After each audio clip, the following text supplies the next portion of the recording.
ఒక టేబుల్ మీద 60 కప్స్ ఉన్నాయి. ఇప్పుడు అందులో టీ కప్పు కింద కూడా పగిలిపోయింది. ఇప్పుడు ఆ టేబుల్ మీద మొత్తం ఎన్ని కప్స్ ఉన్నాయి? 59. No, wrong answer. మీరు 16 అన్నారు 60 చెప్పండి. ఈ ఐడియా రా.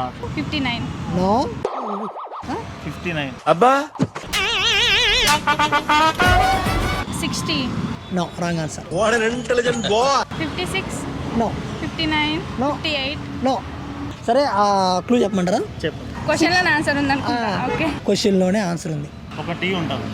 టీయా? 60 టీ కప్స్ కదా. టీ అని ఒక వచ్చింది టీ ఇప్పుడు. కప్ పగిలిపోతున్నావు కానీ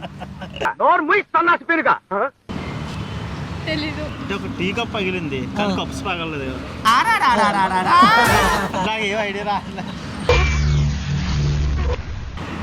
చెప్పండి మీరు. 6 టీ కప్స్ ఉన్నాయి. ఇప్పుడు అందులో వాడు పడిపోయింది. ఇప్పుడు ఎన్ని ఉంటాయి? 5.